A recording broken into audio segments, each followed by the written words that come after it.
The following is a Bergen-Fischer media production.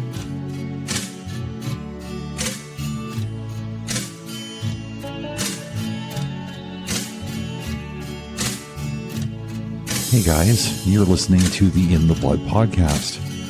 I am your host, AC Bergen-Fischer. Thank you so much for taking the time to listen, whether you are new or returning listener. I'd like to invite you to consider what is being shared with an open mind and a receptive heart.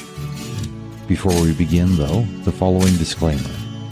I am a coach, not a therapist. Everything I share is opinion-based and from personal experience. If you require therapy, I'd be happy to help you explore your options.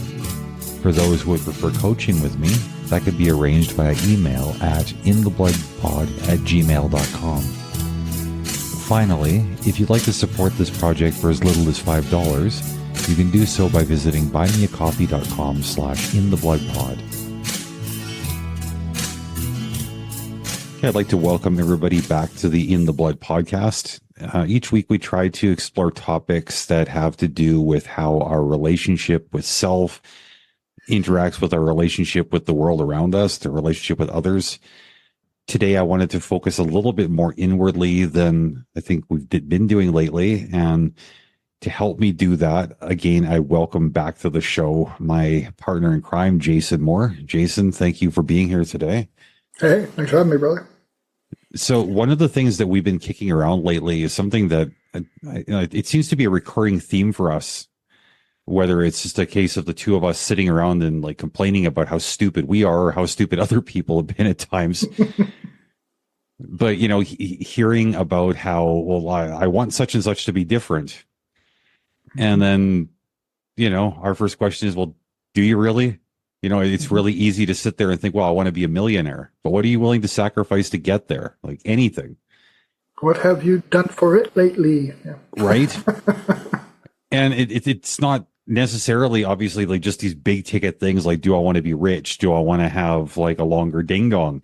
Do I want to have a prettier wife? Do I want to live in a bigger house? It could just be simple stuff like, do I really want to lose 15 pounds?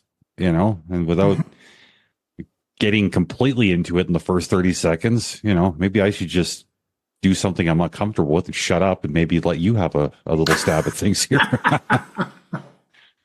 Well, it's something I run into a lot. And unfortunately, it's something I procrastinate about all the time. Do I want to change this? Do I want this differently? Where's this going? Where's that going? Why isn't this like I wanted it to be? This wasn't where I expected to be 10 years ago. There's a huge dilemma, and I think it's a huge amount of always waiting for something to happen.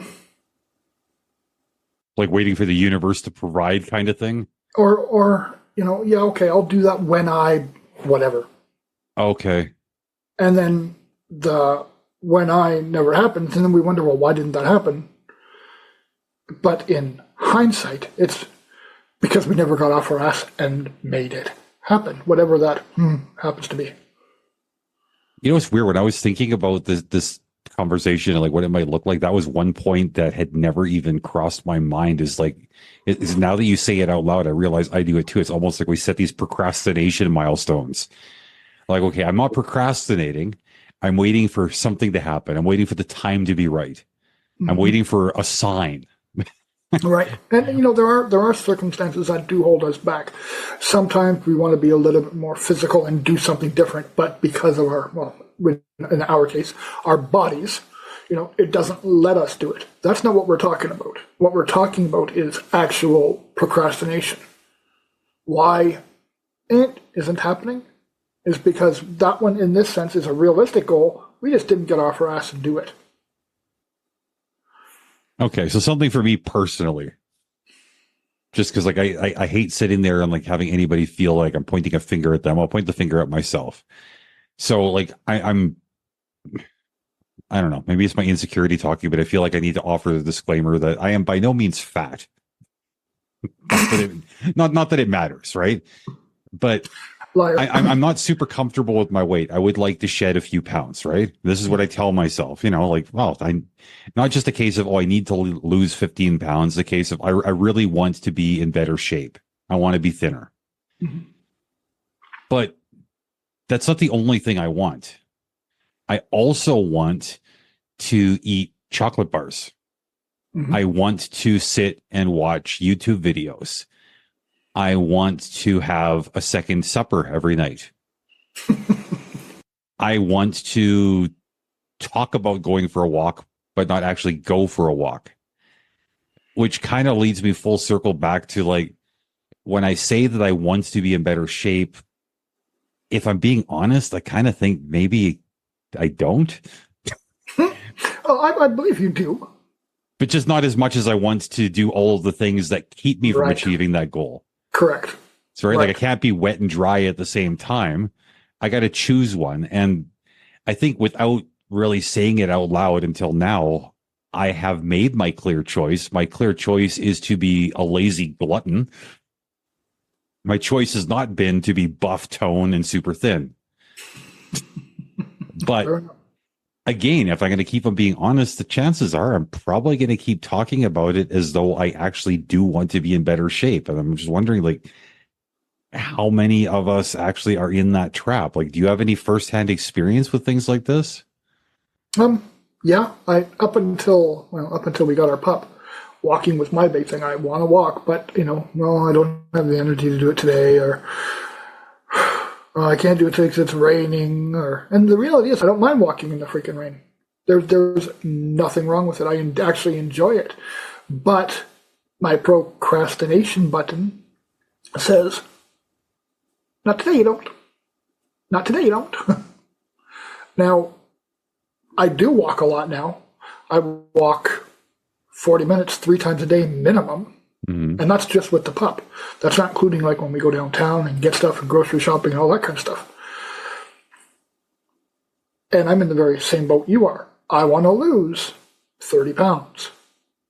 I thought, well, now that I'm walking all the time, that's going to happen.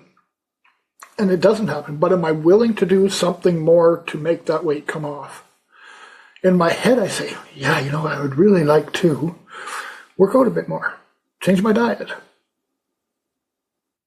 When practicality kicks me in the butt, the reality is I still sit down with my cheese strings and I'm enjoying YouTube. You know what I mean? This is kind of like a funny conversation in a sense, because like I know, like if I had a client come to me and they were to say, look, I want to achieve a thing, my first question would be like, what are you willing to do to get there? What are you willing to sacrifice to make it happen? Like you're probably in the same boat. I mean, as coaches, we have these conversations fairly frequently. And now I guess everybody's getting a chance to see behind the curtain. Like, we struggle with these things too. Mm-hmm. There are things that I have done. It's okay. So I don't go the extra mile to lose the weight, but I do go the extra mile to make my financial situation better. I will get off my butt and do more, work extra hours, or do some extra buying and selling, or place a couple extra affiliate labels out there. So I guess it really depends on what it is. I'm actually glad that you brought that up.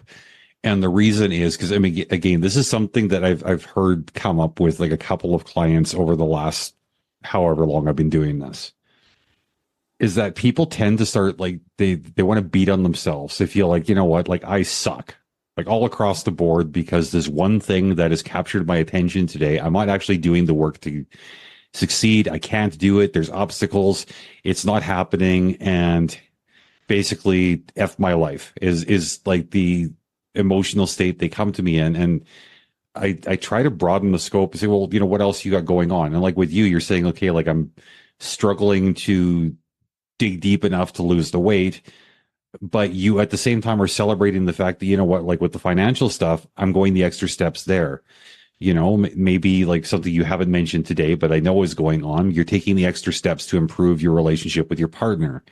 Mm-hmm. You branch out, you try new things, you explore new relationships. There's like so many wins in your life, right. So many successes that, I think a lot of people, they struggle to even like make that focus and say, look, like if I can just do the same things I already know how to do in all these other areas of life, this one thing that's bothering me today could be just as much of a success. Just, I don't know, for whatever reason, I just can't get there right now. Mm-hmm. Yep. I think having this conversation also makes me realize that I think what we prioritize or what we see as a priority in the reality isn't. We're deceiving ourselves. Oh, good call.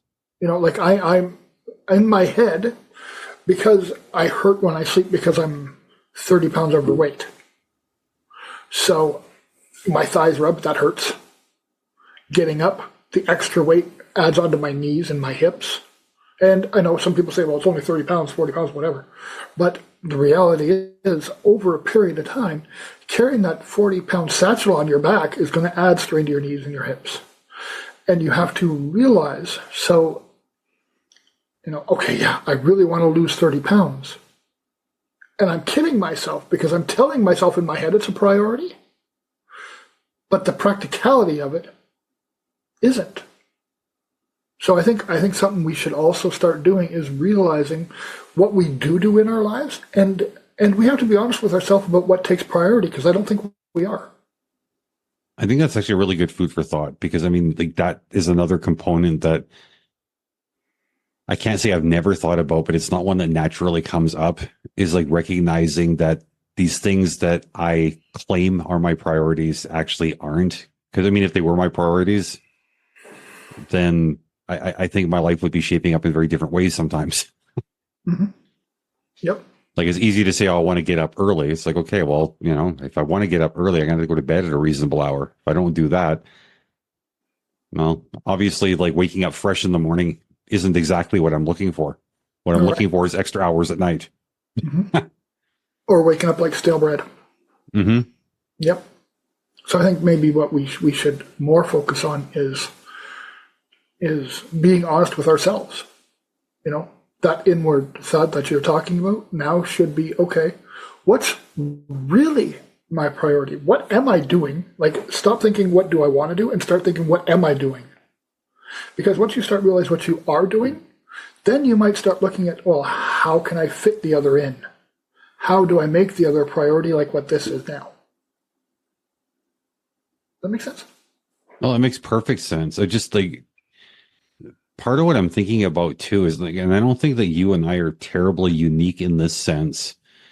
I mean, maybe we're a little bit more vocal than some people, but I think the underlying feelings are much the same. Like, recognizing now what we're talking about, where our priorities that we claim aren't the priorities that we practice. How, like, we're not necessarily willing to work to solve the problems that we say are problems. But when we see other people around us doing these same things, and I'm not talking about you and me with our coaching clients, I'm talking about, like, if we're dealing with our partners, our friends, even with each other, right? The first question that, like, you would ask me if I was to come to you and say, well, such and such is bothering me, I need to change it. And, like, you just say, well, what are you actually doing to change it? Well, we have had conversations like that before. And, like, you might be patient with me expressing myself once or twice, and it will get to the point, and it has gotten to the point where he's, you know what, you can't keep dumping this crap in my lap if you're not willing to do anything to fix it. Mm-hmm. And, like, I know, like, you're a lot more gracious than I am with communicating these sorts of things. I tend to be a little bit more of a jerk, at least as far as dealing with you, because I feel like I've got the freedom to be a jerk, right? Because I just figure, well, you understand, which probably isn't fair. Well, life isn't fair. But I'll do it anyways, right? It'd be like, look, like, stop complaining. If you don't want to solve the problem, then shut up about it. I don't care. You're causing me stress with this thing. And I realize there's a certain degree of, like, unfairness and dishonesty in that. It's like, I want the luxury to come to you and say, hey, basically, in so many words, I'm procrastinating about this thing that I say I want that I probably don't really want. Mm-hmm. But I'm not going to give you the freedom to come back to me in kind with the same sorts of things, which, having that understanding about ourselves now, I'm just wondering if maybe that makes it a little bit easier moving forward. I mean, not just for you and me, but for whoever else is listening, to realize, like, look, I do this thing too. Maybe I got to let my, whoever it is, brother, friend, wife, husband, have the freedom to be just as nuts, just as much of a procrastinator as I am. Mm-hmm. Like, we're all people that are struggling to be functional, right? Right. There's finally some wisdom in that. Well, it happens once in a great while accidentally, you know? Well, with that being said, there's also the liability of self, like we always say, how you choose to feel is up to you. And, you feel like a bit of a jerk because of how you act, but that's, like we always say, that's on you. You're choosing to react that way. And in itself is a self-proclamation of wanting to put something else off. Well, you can do it, but I don't want to. And in my opinion, in a relationship, sometimes that happens because there's going to be seasons where I'm in a position, I'm doing something similar to that to you. It comes in seasons, I think, because there are seasons when I've had major problems and you've been really patient with me too. We just have to round ourselves off and make it a bit more even, I guess. In any relationship, not just you and I, just in general. Yeah, I guess that's one of the things too. I mean, it's easy to put on paper, but it's not always easy to put on practice. That when you're dealing with a relationship, I mean, yeah, you're going to have this 50-50 thing going on, but I think a lot of us, we sort of misinterpret that to mean that 100% of the time we're going to be sharing 100% of the stuff equally.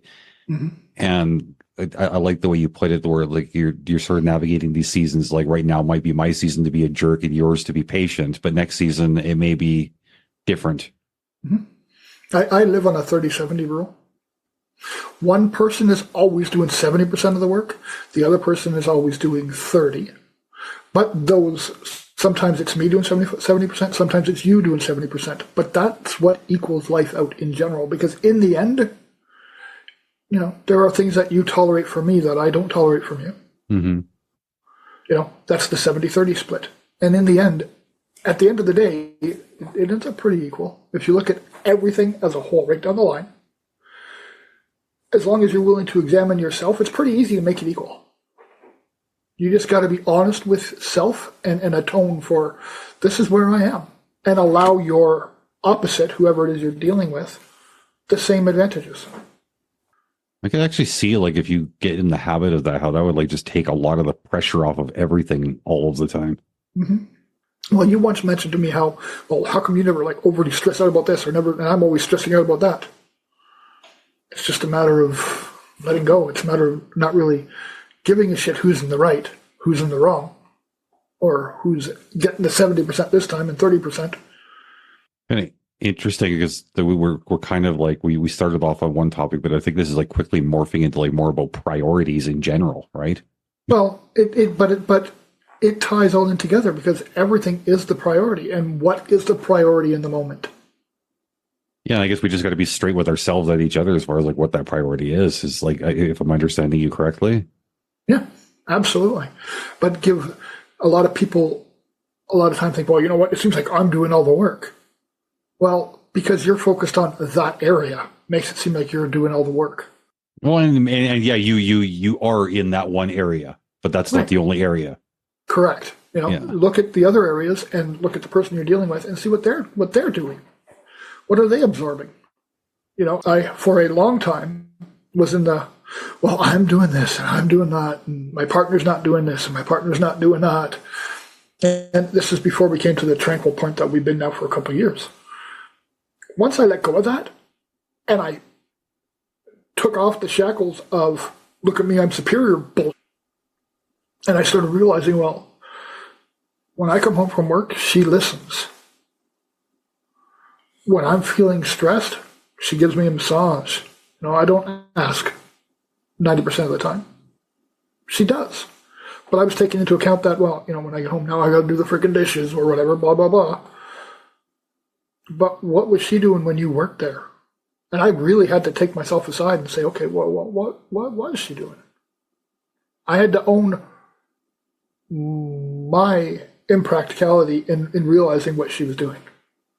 And I think we have to do that with every relationship right across the board. Okay, so in closing, if you were going to take kind of everything that we touched on today, mm-hmm. and tie it all together in a few sentences just to make it easy for people to digest walking away, how would you put that together? Take the time to prioritize what is really happening against what you want to happen. I guess that's actually a really short and sweet way to put it, because I mean that does tie into like our inward expectations, our outward expectations. Just figure out what we want. Well, Paul McCartney said it best: "Live and let live." Well, I'm not going to argue with Paul, and I think that's a perfect place to leave it. Absolutely. As always, it's been an absolute pleasure, kind of like kicking ideas around. And for anybody who's listening, I mean, like your feedback so far on the last conversation where Jay came back and sort of shared his sometimes different take on things, it's been overwhelmingly positive. If you want to hear more of these conversations, I like let one or both of us know.